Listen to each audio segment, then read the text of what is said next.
আসসালামু আলাইকুম গাইস। তো আজকে আমরা একটা প্রোডাক্ট আনবক্সিং এর জন্য নিয়ে আসলাম, সেটা হচ্ছে হোকো প্রিমিয়াম প্রোডাক্ট, যেটা হচ্ছে পাওয়ার ব্যাংক, একটা 20,000 mAh এর ব্যাটারি এবং J154A ইন্টেলিজেন্ট ব্যালেন্স।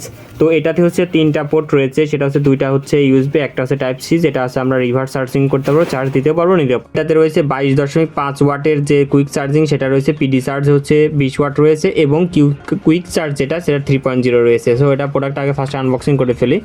আর এখানে চাইলে আপনারা অবশ্যই এটা কিন্তু স্টিকার করে চেক করতে পারেন প্রোডাক্টটা অথেন্টিক কিনা। তো আমি অলরেডি খুলে ফেলতেছি। তো এখানে নর্মালি আমরা একটা পাওয়ার কেবল পেয়ে যাব, যেটা নর্মালি পেয়ে থাকি, এবং এখানে রয়েছে একটা সিলিকা জেল এবং আমাদের প্রোডাক্টটা রয়েছে। প্রোডাক্টটা বেশ ভারী এবং 20,000 mAh হওয়াতে। তো এখানে আমি বাটন রয়েছে, বাটনটা চিপ দিয়ে দেখতেছি যে 85% চার্জ রয়েছে। তো আমি এটা খুলেই ফেললাম। সাইডের টেক্সচারটা দেখতেই পাচ্ছেন, এই জিনিসটা অ্যান্টি গ্রিপ, এটা হাত থেকে সাথে স্লিপ না খায় এবং হোকোর বড় ব্র্যান্ডিং করা রয়েছে।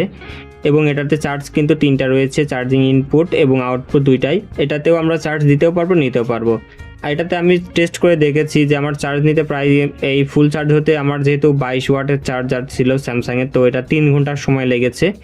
আর এর সঙ্গে সঙ্গে এটাতে যখন আমরা দুইটা যদি একসঙ্গে ইউএসবি দিই, তাহলে কুইক চার্জ অনেক সময় কাজ করে না, বাট সিঙ্গেল দিলে ভালোভাবে কুইক চার্জ কাজ করে এবং দ্রুত চার্জ হয়।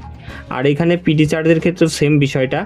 আর এটা বেশ সুন্দর দেখতে, এবং এটার যে রেটেড ক্যাপাসিটি রয়েছে সেটা 12,000 রয়েছে, যদিও এখানে আছে 20,000 থেকে আমরা 12,000 নিট পেয়ে যাব।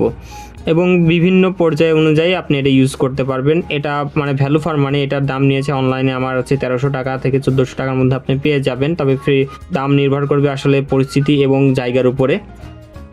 আর এটা আমি অনলাইন থেকে কিনেছি, 13 থেকে 1400 টাকার মধ্যে দাম পড়ে, 1300 সামথিং। আর এর সঙ্গে ডেলিভারি চার্জ ছিল, এবং এটা আমার কাছে যথেষ্ট ভ্যালু ফর মানি মনে হয়েছে। আর এর সঙ্গে সঙ্গে একটা ইউজার ম্যানুয়াল রয়েছে, যদিও এটা আমরা কখনোই পড়ে দেখবো না। আর সর্বশেষ এটার কেমন চার্জ যায়, কেমন কি যদি বলি, তাহলে আমার ফোনটা আমি প্রায় তিনবার মতো চার্জ দিতে পেরেছি। তো এটা আমি মনে করি যে আমার জন্য এনাফ। আমার ফোনের ক্যাপাসিটি ছিল 5,000। তো এই ছিল মোটামুটি শর্ট ভিডিও। যদি আপনারা কমেন্ট করেন এই সম্পর্কে আরও বিস্তারিত আমি জানাবো। ধন্যবাদ সবাইকে।